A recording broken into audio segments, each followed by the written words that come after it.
अस्सलाम वालेकुम सर, कैसे हैं आप? अल्लाह का करम, अल्हम्दुलिल्लाह। आप सुनाओ कैसी हो? हाँ सर, वैसे तो आपको सब लोग ही जानते हैं, जो भी डेंटिस्ट है लाहौर में स्पेशली सब लोग आपको जानते हैं, लेकिन आप थोड़ा सा इंट्रोडक्शन देते हैं। अच्छा चलो, ये तो अल्लाह का करम है। मेरी खुश नसीबी है कि सारे जानते हैं, लेकिन मुझे नहीं लगता कि सारे जानते हैं। लेकिन बट स्टिल मेरा नाम डॉक्टर उस्मान गुल है और मैं शरीफ मेडिकल डेंटल कॉलेज का ग्रेजुएट हूँ। 2015 में मेरी ग्रेजुएशन थी और आगे मेरी हाउस जॉब थी 16 और 17 की। और उसके बाद मैंने डेमोशिप जो है वो की 17 का एंड 18 के एंड तक, 19 तक मैंने जो है ना, बल्कि स्टार्ट तक 19 जनवरी 19 तक मैंने डिमॉन्स्ट्रेटरशिप जो है Akhtar Saeed medical dental college में की, जिसमें डॉक्टर सना रशीद भी मेरी स्टूडेंट रही। मीनवाइल हाउस जॉब के दौरान ही मैंने क्लिनिकल प्रैक्टिस जो है वो स्टार्ट कर दी थी, अपना ऑब्जर्वरशिप, बल्कि फाइनल ईयर में जाना स्टार्ट किया था। उसके बाद हाउस जॉब में प्रॉपर तरीके से उसको कैरी करना शुरू किया और फिर मैंने हाउस जॉब के फ़ौरन बाद अपनी प्राइवेट प्रैक्टिस, अपना क्लिनिक बना के प्रैक्टिस स्टार्ट कर दी थी। मीनवाइल मैंने पंजाब पब्लिक सर्विस कमीशन पास किया 2018 में एंड देन मैं जो हूँ सिलेक्ट हो गया। उसके बाद मैं अपनी गवर्नमेंट जॉब सुबह के टाइम पे as a dental surgeon THQ Sharaqpur में होता हूँ और वहाँ पर सुबह के टाइम पे अपना हॉस्पिटल, शाम के टाइम पे क्लिनिक और वीकेंड्स के ऊपर जो है वो कोर्सेज करते हैं हम। सर आप जो है काफ़ी स्टूडेंट से इंटरेक्शन में रहते हैं, तो आप बताइएगा कि क्या सिचुएशन है स्टूडेंट्स की आफ्टर हाउस जॉब। कुछ स्टूडेंट्स क्वैक्स के पास भी जाते हैं, कहाँ पे उनको अपॉर्चुनिटीज़ देखनी चाहिए, where should they look for opportunities, how should they refine their skills. देखो सना, बेसिकली स्टूडेंट्स जो हैं आजकल बहुत सारे हाउस जॉब के फ़ौरन बाद क्वैक्स को परसू कर रहे हैं और इसके अंदर जो है ना, सबसे बड़ा मसला हमारे पास ये है कि वो चाहते हैं कि हम फ़ौरन कमाना शुरू कर दें। अनफॉर्चुनेटली आप जब फाइनल ईयर कर लेते हैं उसके बाद कुछ थोड़ा सा गैप टाइम पीरियड होता है, 2-3 महीने होते हैं और हाउस जॉब भी आपकी होती है, तो वो 2-3 महीने आप बचे होते हैं कि आप पूरी ज़िंदगी हमने काम किया, अपना पढ़ा है और अपना मेहनत की है, तो वो उस पर जाहिर सी बात है, ठीक है, जस्टिफाइड भी है, वो इंजॉय करते हैं, सोते हैं, अपनी जो भी अपनी जो फन एक्टिविटीज़ हैं वो करते हैं। 3 महीने का जो टाइम है, फिर उसके बाद हाउस जॉब स्टार्ट हो जाती है। हाउस जॉब के अंदर भी वो कहते हैं कि यार ठीक है, हम काम सीख रहे हैं, हमें काम करना आ रहा है, पेशेंट मिल रहे हैं, या फिर कुछ मेडिकल कॉलेजेस में ऐसे होता है पेशेंट का फ्लो बड़ा कम होता है।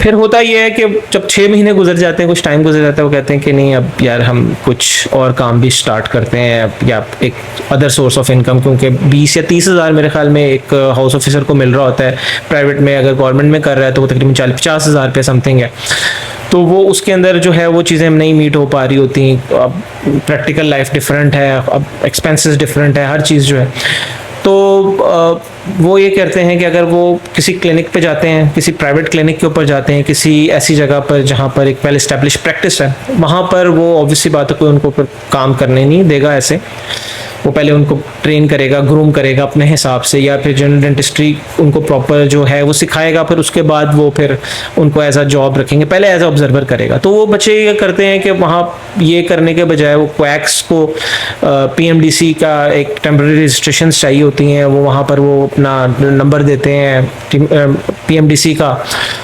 उनको उसके कोई 20-30 हज़ार पे मिल जाते हैं, साथ ही अपना वहाँ पर जो वो पेशेंट करते हैं उसका कुछ शेयर मिल जाता है, तो वो तकरीबन कुछ 70-80 हज़ार, कुछ लाइक मोर और लेस 50 to 1 लाख के दरमियान वो कमा लेते हैं।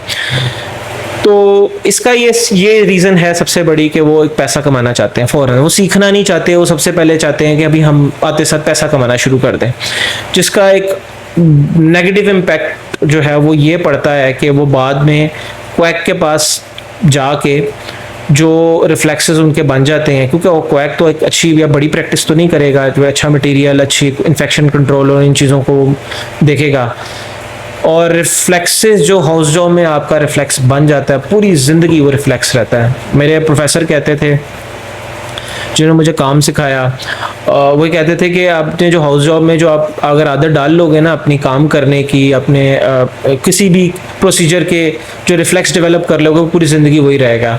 अगर आप ट्रीटमेंट प्रोसीजर कर रहे हो अगर, तो आप उसका अगर रिफ्लेक्स डेवलप करना है जो आपने अभी कर लिया, पूरी लाइफ वो रहेगा। आपकी जो स्टाइल ऑफ प्रैक्टिस है अगर आप उसका जो रिफ्लेक्स डेवलप कर लोगे, तो अनफॉर्चुनेटली फिर उनके रिफ्लेक्सेस क्वैक वाले हो जाते हैं, और बाद में फिर वो क्वैकरीज ही करते हैं। रूट कैनाल्स जो हैं वो अपनी प्रॉपर नहीं कर पा रहे होते, और फिलिंग्स प्रॉपर नहीं कर पा रहे होते। रूट कैनाल्स भी अगर, क्योंकि क्वैक ने एक प्रॉपर रूट कैनाल नहीं करनी, ओपनिंग करनी है, उसके अंदर ममीफाइंग एजेंट डालना है उन्होंने, और उसके बाद पेन फ्री हो जाएगा। आधी ऑब्जर्वेशन हुई नहीं हुई कर दिया, और वही वो सीख के वही आदत बन जाती है, वो उनकी पार्ट ऑफ प्रैक्टिस वो चीज़ बन जाती है। तो इसके तो मैं बिल्कुल अगेंस्ट हूँ, और ये एक बड़ी लंबी डिबेट है जो इससे पहले बहुत सारे कह लें कि डेंटिस्ट, प्रोफेसर्स, टीचर्स कर चुके हैं कि ये एक उस टाइम के लिए तो आपको एक बड़ा अच्छा लगता है, अट्रैक्टिव लगता है कि ये मनीफुल है, पैसे थोड़े से मिल रहे हैं, लेकिन इन लॉन्गर टर्म जब आप अपनी प्राइवेट प्रैक्टिस इस्टेब्लिश करने जाए तो फिर बड़ा मसला होता है आपको। फिर वो चीज़ें फिर वैसी नहीं हैं, वो डिफरेंट होती हैं। डेंटिस्ट्री इटसेल्फ जो है बड़ी वास्ट है, बड़ी पॉश है, बड़ी साफ़ सुथरा और एक बड़ा ही हाइजेनिक किस्म का अपना फील्ड है। तो क्वैक के पास जाके वो चीज़ें वैसी नहीं मिलती हैं आपको। Sir, you are a coordinator for courses like macro to micro. Should students take such courses? How do these courses polish their skills? Again courses जो हैं, बिल्कुल मैं पिछले 3 साल से तकरीबन, बल्कि इससे ज़्यादा कोर्सेज जो हैं उसको कोऑर्डिनेट कर रहा हूँ मैक्रो टू माइक्रो के साथ। और बहुत सारे लोग मेरे से पूछते हैं कि इन कोर्सेज़ का फ़ायदा होता है। अगर मैं अपनी एग्जांपल लूँ तो आप कह लें कि बिल्कुल आपको उसका फ़ायदा होता है अगर आप उससे फ़ायदा लेना चाहो। उसके कुछ तरीके हैं। आप जब डेंटिस्ट्री जो है आप हाउस जॉब कर लेते हो, हाउस जॉब के दौरान आपने बेसिकली अपने आप को इन्हेंस करना है, अपनी स्टाइल ऑफ प्रैक्टिस को, अपनी टेक्निक को। तो ऑब्वियस सी बात है उसके लिए आपको गो थ्रू तो होना है ना किसी मीडियम से। कोर्सेज तब आपके लिए बेनिफिशियल हैं हमेशा। मैं हमेशा अपने जूनियर्स को, स्टूडेंट्स को या अपने कलीग्स को कहता हूँ कि आप ये कोर्सेज करें और उसके बाद उन कोर्स जो आपने जो सीखा है, फॉर एग्जांपल आपने क्राउन एंड ब्रिज का कोर्स किया है, उसके बाद आप उस कोर्स को इम्प्लीमेंट करें। आप क्योंकि आप you can not master your self in 1 day. Course है अगर 3 मंथ्स का है, 2 दिन के सेशंस हैं, उसके अंदर एक टॉपिक है, आप उसको बिल्कुल ऐसा नहीं है कि आप जी 2 दिन में जी अब मास्टर हो जाएंगे। हाँ, आप 2 दिन में एक आइडियल चीज़ देख लेंगे कैसे करनी है, उसके टिप्स एंड टेक्निक्स, फिर आपको वो दोबारा मौका दिया जाता है कि आप उसको इम्प्लीमेंट करें। फैंटम हेड्स के ऊपर जो आपके आर्टिफिशियल दांत होते हैं उनके ऊपर जो है आप उनको हैंड्स ऑन प्रैक्टिस करें। तकरीबन जब मैं कोर्सेज कराता हूँ तो एक बंदा जो अगर फॉर एग्जांपल अगर इंटीरियर और पोस्टीरियर के क्राउन प्रिपरेशंस है ना, तो उनको वो 10 दांत काट लेता है। 10 दांत में वो पहले से शुरू होता है तो पहले बड़ा जिस तरह का एक नॉर्मल उसको पता है, फिर सीखने के बाद काटता है तो बेहतर होता है, फिर 10वें दांत तक वो बहुत बेहतर हो चुका होता है। फिर हम यही कहता हूँ, मैं भी ये कहता हूँ, मेरे टीचर्स, मेरे प्रोफेसर्स वो यही कहते हैं कि ये आप अब अपने आप को ये ना समझें कि जी आप प्रो हो गए। आप जब तक इसको अपने क्लिनिकल प्रैक्टिस में इंप्लीमेंट नहीं करेंगे, जहाँ पे भी आप काम कर रहे हैं, अगर आप हाउस जॉबियन हैं तो हाउस जॉब में जो आपको पेशेंट मिलते हैं उस पर इंप्लीमेंट करें, और अगर आप किसी क्लिनिक के ऊपर काम कर रहे हैं, किसी ट्रस्ट वाली किस इंस्टीट्यूट में काम कर रहे हैं तो आप वहाँ पर इंप्लीमेंट करें।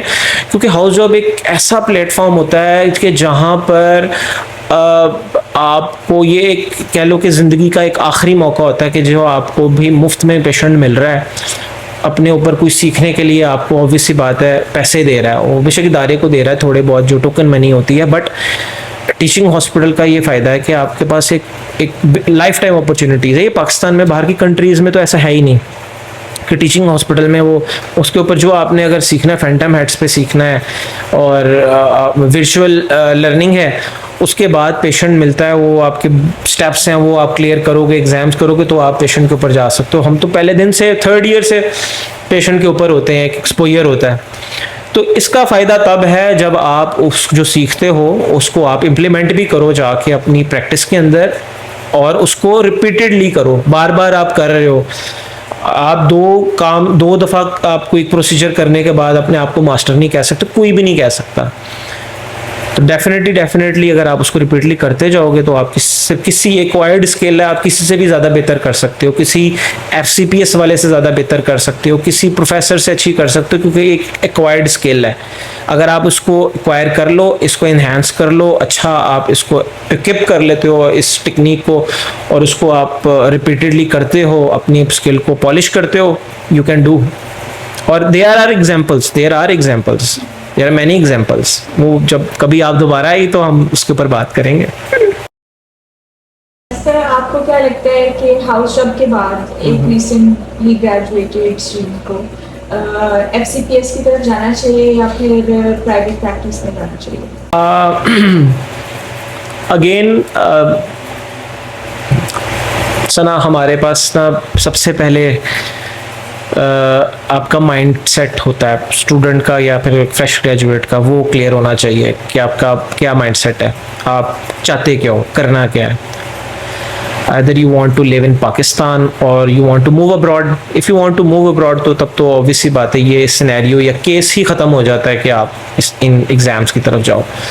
If you want to live in Pakistan, तब आप फिर अगला सवाल होता है कि आप क्या चाहते हो, पाकिस्तान में आप रहना चाहते हो तो पाकिस्तान में क्या आप प्रैक्टिस करना चाहते हो। अगर आप प्रैक्टिस करना चाहते हो तो उसके लिए तो मैं हमेशा यही कहूँगा, FCPS का कोई फ़ायदा नहीं है। FCPS का कोई फ़ायदा नहीं है। आप अपनी जनरल डेंटिस्ट्री को इन्हांस करो। 80% to 90% आपका क्लिनिक जनरल डेंटिस्ट्री पर चलता है। हाँ, अगर आपका है कि यार मैं एक सर्जन बनना चाहता हूँ, मैं ये तो नहीं, अब कंट्रोवर्शियल सी थोड़ी सी बात मेरी पिछली हो गई कि कोई फ़ायदा नहीं है। हाँ, अगर आप ऑब्वियस सी बात एक सर्जन बनना चाहते हो, एक ऑर्थोडोंटिस्ट बनना चाहते हो और as a faculty member register होना चाहते हो तो ये डिग्रीज ज़रूरी हैं, क्योंकि आप एक फैकल्टी मेंबर रजिस्टर हो ही नहीं सकते किसी इंस्टीट्यूट में जब तक आपके पास कंसर्न डिग्री ना हो। एंडोडोंटिक्स की हो, अगर एंडो में जाना चाहते हो तो एंडोडोंटिक्स की आपके पास डिग्री होनी चाहिए। और फिर दूसरी बात आ जाती है कि यार कि आप एक ऑर्थोडोंटिस्ट हो या आप एक मैक्सिलोफेशियल सर्जन हो और आप जो हो एक एंडोडोंटिस्ट हो, प्रोस्टोडोंटिस्ट हो, व्हाट्सएवर, तो आप जो है वो बाकी जो प्रोसीजर हैं वो आपके क्या होते हैं, वो एग्जेम्प्ट हो जाते हैं, या फिर आप कह लो कि वो आपने नहीं करने, आपने सिर्फ वही काम करना है। ऐसा भी बिल्कुल नहीं है। जब आपने सबसे पहले कि आप ग्रेजुएट हुए हो, आपने उसके बाद चाहा कि मैंने करनी है डेंटिस्ट्री, तो डेंटिस्ट्री के कुछ पिलर्स हैं। डेंटिस्ट्री के अंदर हमारे पास एंडोडोंटिक्स आ जाती है, हमारे पास आपके अंदर पेरियो आ जाती है। ये बेसिक आपको मैं बता रहा हूँ कि ये बेसिक्स हैं जो कि एक नॉर्मल जनरल डेंटिस्ट को आने चाहिए। एक फ्रेश ग्रेजुएट्स की इसके ऊपर ग्रिप होनी चाहिए, पिलर्स हैं। एक आपको बहुत आउटस्टैंडिंग एंडो आनी चाहिए, पेरियो ट्रीटमेंट आने चाहिए। मैं उसके अंदर बहुत ज़्यादा वो वाले प्रोसीजर्स नहीं बोल रहा कि आप जनाब रीजनरेटिव प्रोसीजर्स करो, ग्राफ्टिंग्स करो, ये वाले नहीं। तीसरी चीज़ आपके है कि आपको बेसिक सर्जरी आनी चाहिए जिसके अंदर आपके पास सिंपल एक्सट्रैक्शंस, इम्पैक्शंस, स्विचरिंग, चीज़ जो आपकी है ये आती हो। बेसिक आपको आनी चाहिए orthodontic treatments. Basic orthodontic treatment में आपको ब्रेसेस लगाने, सही पोजीशनिंग इम्प्लीमेंट करना, ईच एंड एवरीथिंग वो आपको आनी चाहिए। देखो, फिर उसके बाद जो है आपको बहुत आउटस्टैंडिंग क्राउन प्रेपरेशन आनी चाहिए, विनियर प्रेप्स आने चाहिए। विनियर प्रेप्स में मैं कहूँगा वो नेक्स्ट एक लेवल आ जाता है। जब आप वो पहले सीख लो तो फिर नेक्स्ट लेवल पे आप उसको भी अपनी स्किल को एनहांस कर सकते हो। ये चीज़ें एक फ्रेश ग्रेजुएट को आनी चाहिए। एक बहुत अच्छी रूट कैनाल करनी, पेरियो की ट्रीटमेंट्स में आप बेसिक में सिर्फ स्केलिंग पॉलिशिंग आप ले आए, ठीक है, और रूट प्लानिंग्स आपके पास आ जाती हैं। उसके बाद प्रोस्थेटिक ट्रीटमेंट जो मैं स्किप कर गया, जिसमें आपके डेंचर्स आ गए। प्रोस्थेसिस के अंदर बेसिकली हमारे पास क्राउन एंड ब्रिज भी आ जाता है। तो ये सारी चीज़ें ना, ये बेसिक आपको आनी चाहिए कंप्लीट डेंटिस्ट बनने के लिए, और इन्हीं के ऊपर आपका क्लिनिक चलता है। बाकी जो चीज़ें इम्प्लांट्स वगैरह ये आपको भी स्टार्ट में ये नहीं है, ये आप बाद में अपने आप को आप एडअप कर सकते हो अपनी स्किल के अंदर। एक मैक्सिलोफेशियल सर्जन, एक प्रोस्टोडोंटिस्ट, एक ऑर्थोडोंटिस्ट अपने क्लिनिक के ऊपर क्या कर रहा है? वो रूट कैनाल्स कर रहा है, वो फिलिंग्स कर रहा है, मैं शायद फिलिंग को स्किप कर चुका हूँ। एक बहुत अच्छी क्लास 1 क्लास 2 जितनी क्लास फिलिंग्स हैं ये आपको बहुत अच्छी करनी आनी चाहिए, प्रॉपर एनाटमी के साथ, proper contact points, each and everything, ये चीज़ें। ये हम दोबारा अपनी बात के ऊपर आता हूँ कि ये जो FCPS जिसने कर लिया है, फॉर एग्जांपल 4 साल सर्जरी में किसी ने ट्रेनिंग की, 4 साल ट्रेनिंग करने के बाद उसको फिर याद आया कि मेरा अपने एग्ज़ाम देना है, 2 साल उसमें और लग गए, 6 साल, क्योंकि 6 साल जनरल डेंटिस्ट्री से आउट रहा।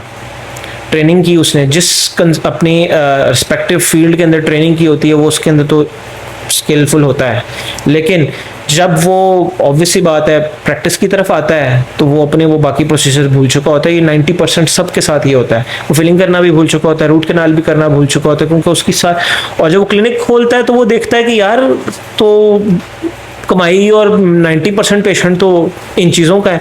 अब हर किसी के पास सर्जरी का पेशेंट, ऑर्थो का पेशेंट तो नहीं आना कि मैं उसी को डील करूँगा।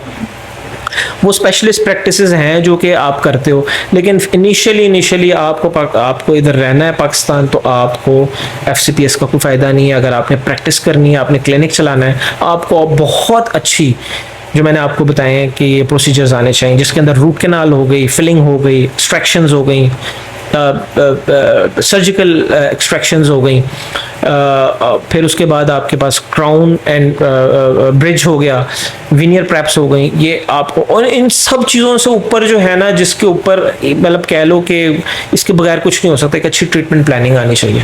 डायग्नोसिस एंड ट्रीटमेंट प्लानिंग, ये जिसको आती है वो एक 50% डेंटिस्ट बन जाता है। डेंटिस्ट बनने के बाद जिसको आता है ना डायग्नोसिस एंड ट्रीटमेंट प्लानिंग, जिसको ये बनानी या करनी आ गई, बाकी उसके लिए आसान है, बाकी चीज़ें उसके लिए आसान है, बाकी वो स्किल्स अपनी इन्हांस करे। हाउस जॉब में मेक श्योर करे कि वो जब वो वहाँ से निकले तो उसको ये बेसिक प्रोसीजर्स उसके इतने स्ट्रॉन्ग हों कि वो किसी भी प्रोफेसर या किसी भी एंडोडोंटिस्ट से अच्छी या उस जैसी रूट कैनाल कर रहा हो, और crown preparations, interior posterior veneer preparations वो कर रहा हो, क्राउन एंड ब्रिज के ऊपर हो, स्केलिंग एंड पॉलिशिंग कर रहा हो, ये, और ये कोई ऐसी बात नहीं कि नहीं कर सकते, दैट इज़ नॉर्मल। और ये बहुत सारे ऐसे बच्चे हैं कि जो कि अपने हाउस जॉब में ही, ड्यूरिंग हाउस जॉब, वो डे 1 से किसी अच्छे प्रैक्टिशनर के साथ होते हैं, अटैच होते हैं। मैं किसी का नाम नहीं लूँगा क्योंकि एक ऐसी है, क्योंकि वो फिर होता है कि शायद किसी को मशहूर करने के लिए किसी का नाम लिया जा रहा है, बिल्कुल ऐसा नहीं लूँगा। लेकिन आप किसी अच्छे वेल रिनोन्ड और जो कि अच्छा सही काम सिखा रहा है, देखिए अच्छे और सही में फ़र्क है। जो सही काम सिखा रहा है और जो अच्छा काम सिखा रहा है ना, वो दोनों जो है वो हमारी मार्केट में बहुत गिने चुने नाम हैं जिनका, जहाँ पर जाके बच्चे पॉलिश होते हैं, ग्रूम होते हैं, और वो ऑब्वियसली बात है वो अनपेड होती हैं जगह जहाँ पर आपको बिल्कुल स्क्रैच से नीचे से सिखाया जा रहा है। वो आप वहाँ सीखते हो, हाउस जॉब में मुफ्त का आपको पेशेंट मिल रहा है, उन पे इम्प्लीमेंट करी जाते हो। ठीक है, मतलब कह लो कि आपको जो पर्क्स ऑफ डेंटिस्ट्री हैं, जो प्रॉपर जो पॉलिशिंग है, ग्राइंडिंग है, क्रशिंग है, वो आपकी किसी अच्छे क्लिनिशियन के साथ हो रही है, और इम्प्लीमेंटेशन आपकी जो है वो आपकी हाउस जॉब में वहाँ पर हो रही है। तो ये एक छोटी सी चीज़ है, अगर ये कुछ समझ जाता है ना, तो मेरे ख्याल में ना उसके लिए आसान है आगे अपना डेंटिस्ट्री अपना सोचना कि मैंने आगे क्या करना है। मैंने पाकिस्तान से अगर बाहर जाना है तो फिर तो कहानी ख़त्म हो गई ना, फिर तो वो एग्ज़ाम्स की तैयारी करे और फिर उसके बाद बाहर निकले। सर आपके ख्याल में एक रिसेंटली ग्रेजुएटेड डेंटिस्ट को फौरन से अपनी प्राइवेट प्रैक्टिस स्टार्ट करनी चाहिए या फिर नहीं? बिल्कुल, आप इसको हम इस तरह ले सकते हैं कि एक रिसेंटली ग्रेजुएटेड डेंटिस्ट है, अगर वो अपनी सारी जो मैंने आपको बताया पिलर्स ऑफ डेंटिस्ट्री हैं, अपनी जो डोमेन्स हैं, उनके अंदर वो अगर 100% हो गया है तो उसको बिल्कुल कर लेनी चाहिए, क्यों नहीं करनी चाहिए। बट और बहुत सारी चीज़ों को कंसिडर करना चाहिए और नज़र रखना चाहिए। अब हर कोई जाके ना, अब डेंटिस्ट सारे लाहौर के तो नहीं होते बच्चे, या फिर उनके जो उनका जो पिछले से जो इलाका है वो, लेकिन हर कोई करना बड़े शहर में जाता है। उसकी वजह से सैचुरेशन बहुत हो गई, कंपटीशन बहुत बढ़ गया, तो उनको चैलेंजेस थोड़े से फेस करने पड़ते हैं। इट इज़ बेटर कि आप जब भी अपनी प्राइवेट प्रैक्टिस स्टार्ट करो तो आप कम से कम अब सिर्फ आप लाहौर में एक जौहर टाउन में देख लेना तो कम से कम 100 से ज़्यादा डेंटिस्ट बैठा हुआ है एक छोटे से डायमीटर के अंदर, और वहाँ पर इतनी सैचुरेशन, एक फ्रेश ग्रेजुएट आएगा तो उसके लिए चैलेंजिंग होगा कि वो लोग जो उसके बाकी इतने जो ट्रेन डेंटिस्ट हो गए उनके पास जा रहे हैं, तो वो उसके लिए थोड़ा सा मुश्किल होगा। फिर दूसरी चीज़ एक और ये भी है कि अगर वो अपना 30-40 लाख लगा के अपने आप वो प्राइवेट प्रैक्टिस स्टैब्लिश कर रहा है तो वो फिर डिज़र्व भी करता है और एक्सपेक्ट भी करता है कि भाई मेरी कुछ अर्निंग हो, मैं कुछ टेक होम भी करूं या फिर अपना कुछ बचाऊं, जो कि ऐसा नहीं होता। आपको स्टार्ट के 1-2 साल जो है कोई टेक होम नहीं है, आपने जो कमाना है वो आपने अपने उसमें ही अपने प्रैक्टिस या बिजनेस में डालना है। तो आप करें, बिल्कुल करें, बट लेकिन think out of the box थोड़ा सा करें। आप अगर किसी और शहर के हैं, आप छोटे शहर के हैं, आप साहिवाल के हैं, उकाड़ा के हैं या फिर उससे आगे रहीमिया, तो आप कोशिश करें आप ऐसे इलाके मूव करें। वहाँ पर आपको ज़्यादा बिजनेस मिलने के चांसेस हैं क्योंकि वहाँ पर कंपटीशन कम है, आबादी ज़्यादा है, और आप अगर काम अच्छा करते हैं, आप सीखे के गए हैं तो फिर। लेकिन मैं बिल्कुल नहीं कहूँगा कि आप बिल्कुल अनट्रेंड, अगर आपको काम भी आ गया है तब भी आप किसी जगह पर ट्रेन हो जहाँ पर आपने सिर्फ और सिर्फ काम करना नहीं सीखा, वहाँ अपने आपने डेंटिस्ट्री के इन्स एंड आउट्स भी सीखे, how to manage reception, how to manage material, how to manage things. आपको मैनेजोरियल जितनी भी आपको चीज़ें हैं वो भी आनी चाहिए। आपको अपने इक्विपमेंट से रिलेटेड प्रॉब्लम्स का पता होना चाहिए कि ये ख़राब हुआ तो मैंने क्या, किसको कॉल करनी है, क्या चीज़ चेंज करनी है, क्योंकि ये एक पूरा सेटअप लगा होता है। आपकी क्लिनिक के ऊपर एक कंप्रेसर ख़राब हो जाए ना तो आपका ट्रीटमेंट होना बंद, क्लिनिक बंद।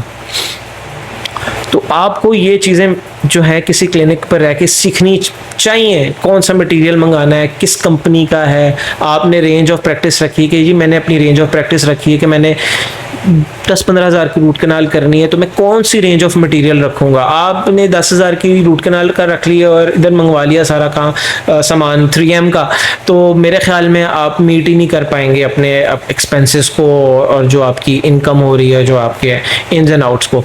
तो ये है कि ये सारी स्किल्स सीखने के लिए आपको इन एनी केस या तो आप फॉरेन हाउस जॉब में ही वो टाइम लगाएं, क्योंकि जो आपने हाउस जॉब में शाम का टाइम वेस्ट करना है वो आप 1 साल थोड़ा सा टफ रह के सुबह हाउस जॉब करें, शाम को किसी अच्छे क्लिनिक के ऊपर ऑब्जर्वरशिप करें, काम करें, उनसे ये सारी चीज़ें सीखें और फिर जाके ज़रूर प्राइवेट प्रैक्टिस बनाएं आप। सर आप इतना बिजी रहते हैं, आप कोर्सेज करवाते हैं, आप अपनी जॉब पे भी जाते हैं, फिर आप प्राइवेट प्रैक्टिस भी रन करते हैं, तो आप किस तरह वर्क लाइफ बैलेंस अचीव करते हैं? वर्क लाइफ तो मैनेज करना सही ज़िंदगी सिखा देती है आपको कैसे मैनेज करते हैं। मेरे ख्याल में कोई इस तरह की नहीं है कि मैं कुछ सेपरेट करता हूँ या मेरे पास 24 घंटे के बजाय 25 घंटे होते हैं या ज़्यादा, ऐसा बिल्कुल नहीं है।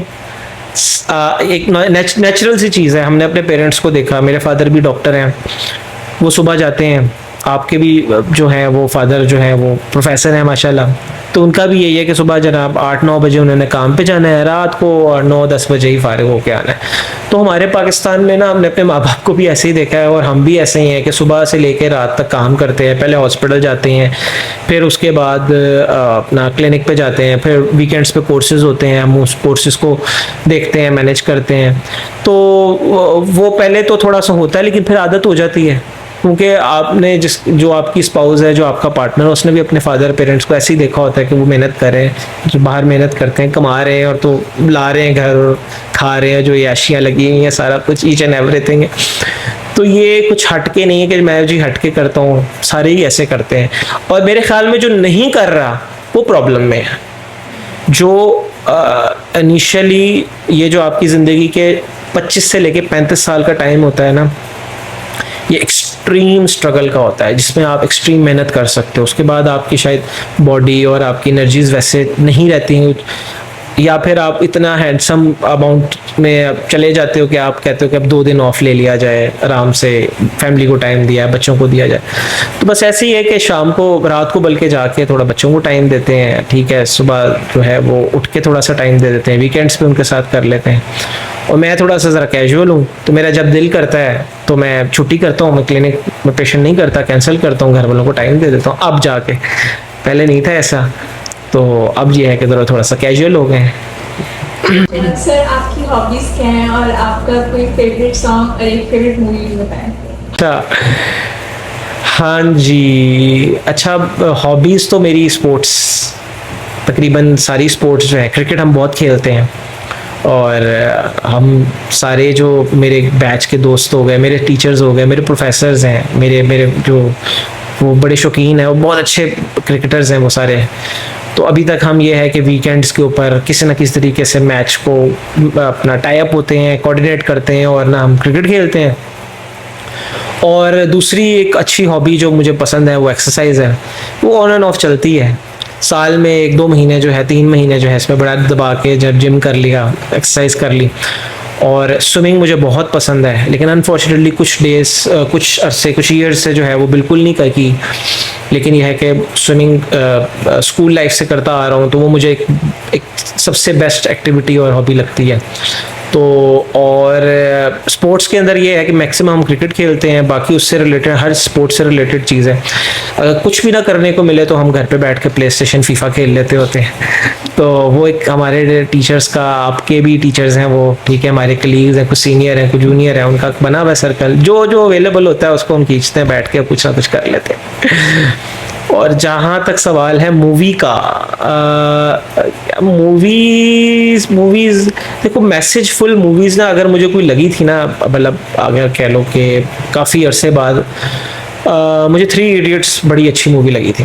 फ्रैंकली जब भी कोई मुझे पूछता है ना फेवरेट मूवी, तो मैं अक्सर कहता हूँ 3 इडियट्स। उसके अंदर एक मैसेज बहुत अच्छा था, फ़नी भी थी, लेकिन उसका जो बेसिक मैसेज था वो बहुत अच्छा था। उसमें यही था कि आप, दौर भी यही है कि स्किलफुल हो ना आप, आपसे कोई आपकी स्किल नहीं छीन सकता। और दूसरा ये है कि आपकी, अगर आपके पास स्किल है तो आप कामयाब हैं। आपके पास डिग्री का पन्ना है तो वो बस एक आपको ही अगेन के कहीं पर जॉब चाहिए किसी चीज़ के लिए, उसके लिए ज़रूरी होता है। लेकिन आपके पास अगर स्किल है ना, तो वो आप हमेशा, लोग आपको प्रायोरिटाइज़ करेंगे, वो स्किल जो आपके पास है शायद किसी और के पास नहीं। तो मेरे ख्याल में एक अच्छा लेसन था। हमारा प्रोफेशन भी ऐसा स्किलफुल है, और एक्वायर्ड स्किल है सारी, आप एक्वायर कर लो, आप किसी के भी सर पे बैठ सकते हो। ठीक है। फेवरेट सॉन्ग, अच्छा यार, मैं बहुत अरसे से ना सॉन्ग सुनना छोड़ दिए हैं। तो मैं एफएससी में था तो बहुत सुनता था सॉन्ग्स। एफएससी में एमिनेम को बड़ा सुनता था मैं। तो उसके बाद से ऑन ऑफ इस तरह के कभी सुन लिए, वरना मैं गाड़ी में गाने नहीं लगाता। सिंगिंग हालांकि करता रहा हूँ मैं खुद भी, ठीक है। लेकिन मुझे जो एक अच्छा गाना लगा, तो एमिनेम का एक ब्यूटीफुल है सॉन्ग, अगर आपने शायद सुना हो, उसका नाम सॉन्ग है ब्यूटीफुल, टाइटल उसका। और उसके जो लिरिक्स हैं अगर आप सुनो तो बड़े एक मैसेजफुल से लिरिक्स हैं। वो मुझे मेरा ऑल टाइम फेवरेट कर लो, ठीक है। और हिंदी सॉन्ग्स में आप कर लो, हिंदी सॉन्ग में ना वो हर सॉन्ग मुझे अच्छा लगता है, जो कि कह लो कि इसका कह लो कि जो सोनू निगम ने गाया हो, और आजकल जो है वो अरिजीत, और पुराने में आप लगो तो मोहम्मद रफ़ी ने। तो ये 3 सिंगर्स हैं जो कि मुझे बड़े अच्छे लगते हैं। सर आपने कोई नोटेबल टीचर्स या फ्रेंड्स जिनको आप याद करना चाहें स्पेशली आपकी लाइफ में बहुत इन्फ्लुएंस हो चुके हैं? यार मैं बताऊँ, मेरी लाइफ में देखो हैं, और मैं नाम भी लूँगा। देखो मैंने जितना भी सीखा, काम सीखा, डेंटिस्ट्री सीखी, देखो मेरे टीचर्स ने पढ़ाया, कॉलेज में पढ़ाया, लेकिन जो मैंने पर्क्स ऑफ डेंटिस्ट्री सीखे और बहुत सारी चीज़ें सीखी, वो हमारे डॉक्टर शाहरुख लोधी हैं, मेरे भाई भी हैं, मेरे बचपन के, वो कह लें कि थे तो मेरे से सीनियर, माय नेबर भी थे, वो भी डेंटिस्ट बन गए खैर, लेकिन मेरे से 5-6 साल सीनियर है। जब मैं हाउस जॉब में आया था तो उनके पास, नहीं हाउस जॉब में नहीं, मैं फाइनल ईयर में उनके पास आया, और उन्होंने अपनी अभी प्रैक्टिस इस्टेब्लिश की थी जस्ट नाउ। तो उन्होंने अपने उस्ताद से मिलवाया, ठीक है, डॉक्टर इमरान नसीर। मैं बल्कि कहूँगा कि मेरे ख़्याल में कि डेंटिस्ट्री क्या, एज अ इंसान, डेंटिस्ट्री को आप छोड़ दें, एज अ इंसान भी वो बहुत ग्रेट अजीम आदमी है। और एज अ डेंटिस्ट तो मेरे ख़्याल में मैंने नाम लिया होगा, तो जब आप अपनी वीडियो पब्लिक करोगी तो 99.9 लोगों को जो है ना उसका पता लग जाएगा डॉक्टर इमरान नसीर का। वो उनके उस्ताद थे, उनको उन्होंने ग्रूम किया और सिखाया, और वो बकौल डॉक्टर इमरान नसीर के कि उनका जो बेस्ट प्रोडक्ट थी ना वो डॉक्टर शाहरुख लोधी थे। और डॉक्टर शाहरुख लोधी पता नहीं समझते हैं कि नहीं समझते कि हम उनकी कैसी प्रोडक्ट हैं, बट उन्होंने हमें ईच एंड एवरीथिंग जो उन्होंने उनसे सीखा, एथिक्स, ठीक है, एथिकल कोड होना बहुत ज़रूरी है। सब मुझे भी लास्ट मैंने एक पॉडकास्ट के अंदर मैंने सुना था, डॉक्टर फैज़ान का था, कि एथिकल प्रैक्टिस होना बहुत ज़रूरी है। आप पेशेंट के साथ एथिकल हो, आप काम कर रहे हो, हर चीज़ में ऑनेस्ट हो, फाइल टूटी है बता दो, इन्फेक्शन और डिसइंफेक्शन प्रोटोकॉल्स का ख्याल रखो। तो जो उन्होंने उनसे सीखा, सबसे पहले तो मैं ये बोलूँगा एथिक्स। बहुत चीज़ें बाद में आती हैं, क्लिनिकल हैंड, क्लिनिकल काम चीज़ें, ये चीज़ें बाद में आती हैं, जो एथिक्स हैं वो पहले आती हैं। फिर उसके बाद अब देखें, मैं औरों के भी नाम लूँगा, बहुत सारे मेरे और उस्ताद हैं जिन्होंने आपको सिखाया, लेकिन मैं अपनी क्लिनिक प्राइवेट प्रैक्टिस से रिलेटेड मैं आपको बता रहा हूँ, जिन्होंने मुझे पॉलिश और ग्रूम किया, जिन्होंने मुझे चीज़ें सिखाई। इवन मेरे कॉलेज के अंदर कुछ ऐसे टीचर्स थे जिसमें हमारे पास डॉक्टर उज़ैर बिन अख्तर आते हैं, सर्जरी के हैं वो माशाल्लाह। उनसे बहुत सारी चीज़ें सीखने को मिली मुझे सर्जरीज़ में। हालांकि वो खुद वो कहते हैं मुझे तो याद भी नहीं कभी मैं तुम्हें कभी दांत निकालना सिखाया हो, तो लेकिन अब ऑब्ज़र्व किया हुआ उन्हें, ठीक है। बहुत सारी चीज़ें एथिकली जो कि उन्होंने कभी आज तक मुंह से नहीं बताई, लेकिन हमने उनको ऑब्ज़र्व करके सीख ली। डॉक्टर साम हैदर हैं, डॉक्टर मौज़म हैं, ये एंडोज़ के थे, और ये मेरे कॉलेज के अंदर थे कि जो मैंने जिनको बड़ा आइडियलाइज़ करता था काम के लिहाज से। एथिकल काम करते थे, ऑनेस्ट थे, ठीक है।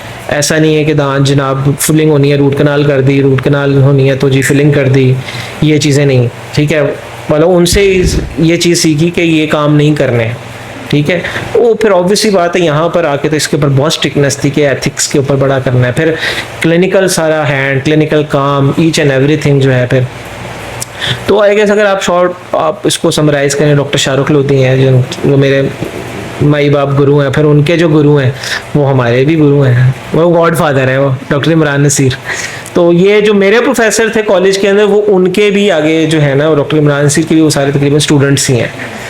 तो वो सर आप कोई एडवाइस देना चाहेंगे यंगर जनरेशन को? यंगर जनरेशन को आप खुद भी यंगर जनरेशन? मैं, हाँ बिल्कुल, ये तो बात आपकी बिल्कुल ठीक है, मैं तो बिल्कुल अभी छोटा सा हूँ। यंगर जनरेशन को एडवाइस मेरी ये है कि आप अगर आप एज अ डेंटिस्ट आप एडवाइस भी एक दूंगा, और अगर आप अभी बिल्कुल एफएससी और मेडिकल उसमें हैं, प्री मेड में, प्री इंजीनियरिंग किसी भी अभी आप अंडर ग्रेड लेवल पे हैं, बिल्कुल प्राइमरी सेकेंडरी लेवल पे, तो मैं ये कहूँगा कि आपने अगर अपना ज़िंदगी में परसू करना है एज अ करियर, अपना अपने करियर के अंदर आप परसू करें ऐसे प्रोफेशन को जो कि स्किलफुल हो। आपको वो पाकिस्तान क्या पूरी दुनिया में आपको वो पे बैक करेगा। और इस टाइम पे तो पाकिस्तान का तो आप देखें, आप इवन अगर आप फॉर एग्जांपल अगर आप बार्बर हैं ना, नाई, तो आप टॉप क्लास के, वो की स्किल है। आप ऐसे ना हो जैसे नॉर्मल से जो बाकी हैं जो बाल काटने आते हैं, आप ऐसे हो कि जो आपको प्रॉपर उसकी लाइक बुकिश आप बार्बरी आती हो आपको, ठीक है। और साथ अगर आप अपने किसी और प्रोफेशन में कर रहे हैं तो ऐसा प्रोफेशन स्किलफुल। आजकल आईटी का बहुत है, आईटी भी एक ऐसा स्किल है जिसका बूम है। अदर देन मेडिसिन, डेंटिस्ट्री, आप अगर जाना चाहते हैं तो आईटी के अंदर सॉफ्टवेयर इंजीनियरिंग, इसका एक बूम है और अगले बहुत साल रहेगा। आर्टिफिशियल इंटेलिजेंस, बच्चे इस तरफ मूव करें। ये वो प्रोफेशंस हैं जो स्किलफुल भी हैं, आप घर बैठ के वर्क फ्रॉम होम भी कर सकते हैं। और अगर हो सकता है तो, और इसके अलावा अगर आपको कोई आर्टिफिशियल इंटेलिजेंस का बड़ा आजकल रोल है, एआई में आप जाएं, करें, ज़रूर करें। और आप अगर एज अ डेंटिस्ट अगर आप सोच चुके हुए हैं कि मैंने कर लिया है, प्रोफेशन चूज़ कर लिया है आप, और तो उसका हल यही है कि अपने आप को आप तैयार हो जाएं, क्योंकि देखें पाइपलाइन पाकिस्तान में बहुत बड़ी है इस टाइम पर। पाइपलाइन है पाकिस्तान में, तकरीबन कह लें कि हर साल हज़ारों में डेंटिस्ट निकल रहा है। वैकेंसीज़ 100 के नंबर्स में है, 10 होंगी, 15 होंगी, इतने भी मैं आपको बहुत ज़्यादा बता रहा हूँ। ये वैकेंसीज़ हैं, जॉब वैकेंसीज़। तो उसका यही है कि यार पाकिस्तान से बाहर निकलें, एग्ज़ाम्स दें, पहले दिन से माइंडसेट बनाएं कि भाई मैंने बाहर निकलना है, क्योंकि पाकिस्तान में डेंटिस्ट तो ठीक बन रहा है, लेकिन आगे जहाँ पर उन्हें काम करना है वो इदारे ही नहीं है। आपके पास हॉस्पिटल्स नहीं है, इंफ्रास्ट्रक्चर नहीं है, क्लिनिक्स नहीं है, अगर हैं तो सिर्फ शहरों तक महदूद हैं। बाहर की कंट्री में अगर आप अमेरिका लें, ऑस्ट्रेलिया, इंग्लैंड, तो वहाँ पर बहुत ज़्यादा ज़रूरत है इस टाइम पे डेंटिस्ट्स की, डेंटिस्ट से रिलेटेड असिस्टेंट्स की। डेंटल असिस्टेंट्स होते हैं, इनको डेंटल नर्सेस बोला जाता है वहाँ पर, थेरेपिस्ट की, हाइजीनिस्ट की। आप इनिशियली एज अ परसू कर सकते हैं आप, फिर वहाँ जाके अपने आप को अपग्रेड कर लें, एग्ज़ाम्स दें। मेरा ये होगा कि फिर पाकिस्तान से आप निकलें, आप पहले दिन से माइंडसेट बनाएं कि मैंने एग्ज़ाम्स देने हैं, लाइसेंसिंग्स देनी है, पाकिस्तान से निकलना है, मूव ऑन करना है यहाँ से, ठीक है। यही मेरा मैसेज है। और आपने ऐसे कुछ पूछना तो बता लो, अपने मुतालिक कुछ पूछना है तो मुझे बता लो, पूछ लो। सर मुझे मेरे मुताबिक बता दें, मैं कैसी स्टूडेंट हूँ। अच्छा जी, सना जो है वो मुझे सेकंड ईयर में जो है वो मेरी स्टूडेंट थी कम्युनिटी डेंटिस्ट्री की। और सना जो थी वो क्लास में बिल्कुल पंक्चुअल बच्ची थी, नहीं पंक्चुअल बिल्कुल नहीं थी, छुट्टियां करती थी, याद है लेकिन वेरी ओबीडियंट, और क्लास में बिल्कुल आवाज़ नहीं निकलती थी, बहुत ओबीडियंट बच्ची थी। ये मुझे बिहेवियर वाइज याद है। बाकी जो मैं कभी भी किसी को भी ना ग्रेड्स के ऊपर नहीं करता, ठीक है। मैं खुद बड़ा एक ना आप कह लो, ठीक है, अल्लाह के शुक्र सप्ली नहीं आई, लेकिन बिल्कुल एंड के ऊपर पास होने वाला बच्चा था, ठीक है। मैं ग्रेड्स के ऊपर ना कभी किसी को वो जज नहीं करता कि जी इसके अच्छे ग्रेड है तो ये अच्छा बच्चा है, ये बुरे ग्रेड है। आपके जो एप्टीट्यूड है, आपका जो एथिक्स है, आपके जो कंडक्ट है, आप उससे अच्छे और बुरे होते हो। आप अपने ग्रेड से, अपने नंबर से और इन चीज़ों से जो है ना आप नहीं होते। तो मेरे बुक्स में, बहुत गुड बुक्स में हमेशा से थी और हो, मुझे अच्छे तरीके से याद भी हो आप, ठीक है। और मुझे ये भी याद है कि सेकंड ईयर में इसने मुझे फ्राई चिक्स खिलाया था, ट्रीट दी थी, याद है आपने? वो हम फूड कोर्ट था, लेकिन आई गेस मैंने फ्राई चिक्स खाया था, या फिर वो पिज्ज़ा भी था। तो ये लेकिन ये सारी बातें मैंने इसलिए नहीं बोली कि क्या नाम है, इसने मुझे फ्राई चिक्स खिलाया था वो था। तो बट ये है कि गुड स्टूडेंट थी। बाकी आपके जो अभी करंट टीचर्स हैं जिनके अंदर अपना नाम नहीं लूँगा, उनसे भी रिप्यूट मिलती रहती है, अच्छी रिप्यूट है। देखो अगर आप वेल बिहेव्ड हो तो आप यू आर गोइंग गुड। अगर आप बहुत अच्छा काम करते हो, डिसिप्लिन नहीं है, बिहेव नहीं हो, तो आपके उस काम का कोई फ़ायदा नहीं है। डिसिप्लिन है, बिहेव्ड हो, ग्रूम्ड हो, आपका काम अच्छा है तो आप अच्छे लगोगे। काम आपका क्या हीरा है, सोने जैसा है, लेकिन आप में ये चीज़ें लैक कर रही हैं तो आपके वो सारी चीज़ें धरी की धरी रह जाती हैं। Thank you so much. You are welcome, we are welcome. Thank you आपका कि आप आई अपना कीमती वक्त के अंदर हमारे पास और हमारा पॉडकास्ट किया आपने ठीक है, यू आर वेलकम, वेलकम।